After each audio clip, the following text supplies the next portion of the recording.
Hello, Kai friends. My name is Jeffrey Bardzell, and on behalf of my co-authors Shaowen, Bardzell, and Ann Light, I present our paper, Wanting to Live Here, Design After Anthropocentric Functionalism. The planet is facing ecological crisis. Industrialization, which extracts the Earth's materials in exchange for economic value, is implicated in that crisis. As a discipline, HCI often perpetuates these practices. Sustainable HCI researchers argue that HCI must do more than help individual consumers tweak their behaviors. Instead, as Escobar writes, we need a significant reorientation of design from the functionalist, rationalistic, and industrial traditions from which it emerged, and within which it still functions at ease, towards a type of rationality and set of practices attuned to the relational dimension of life. We see HCI as in a bind. We need to be designerly enough to rethink and remake our world. But an element most in need of change is the nature of designing itself. What we are calling anthropocentric functionalism, that is, the pursuit of efficiency and a human-centered appropriation of the world's resources, lies at the heart of what has been wrong with design, so we will need an alternative. In this respect, we see agricultural practices as both a topic of study for applying HCI and a helpful analogy. Like HCI, agriculture requires intervention. It is tied to environmental unsustainability, and if and when it fails, it leads to mass starvation and political instability. Yet agriculture is also a site of hope. Its relatively low barriers to entry and openness to experimentation makes it amenable to widespread bottom-up discovery.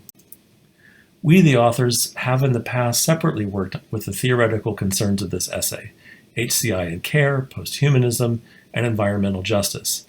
And we now come together to pool insights for the field. In doing so, we examine a number of cases from field work, not as sites that HCI might support with technology, but rather as sites that project alternative possible futures, even if in a fragmented and imperfect way. I'll very quickly sketch two of the cases we discuss in the paper. In doing so, we also want to acknowledge the contributions of Sin Liu. One of the farmers we visited in Ilan, Taiwan was Chen Xingyan, who introduced us to his concept of a garden forest. The garden forest is a polyculture garden, where hundreds of species of crops, flowers, trees, and weeds grow harmoniously together, though the garden looks more like a wasteland than a farm at first glance.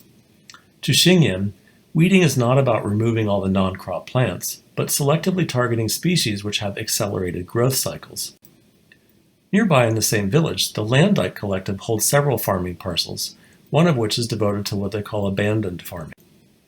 The goal was to do planting during the spring in a way that the farm could self-regulate so well that it could produce crops without any further human intervention. In other words, after planting, the farm is abandoned until it is time to harvest.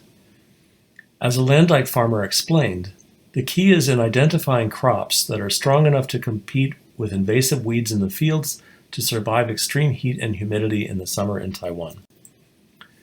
Later that summer, she returned to her abandoned farm to discover that under the weeds that her farm was filled with vegetables, including, in her words, a small, ugly, insect-bitten, yet nonetheless completely edible loofah.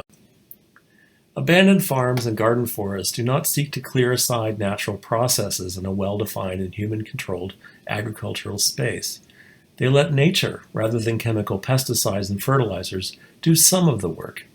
Yet both still require at least some human intervention. Both entail a human-nature collaboration. These cases and others helped us respond to HCI's bind, to be designerly enough to rethink and remake our world, but also to redesign design itself. We do so by rejecting certain dimensions of design practice in the left column, such as Simon's separation of the natural and artificial worlds, and by preserving other features of design in the right column, including design's ability to create symbols of change. In this shortened presentation, we cannot offer all of our arguments, but we do offer the following take-homes. HCI should more intentionally design resources that are place-based and shareable by all those who share the space, i.e. relational assets. HCI can leverage its own resources to advance the field, not to retreat into a nostalgic past, but rather to support flourishing biosystems. And HCI designers should factor land usage and interspecies relations into any consideration of IT development and deployment. Thank you very much, and with that, I'll take your questions.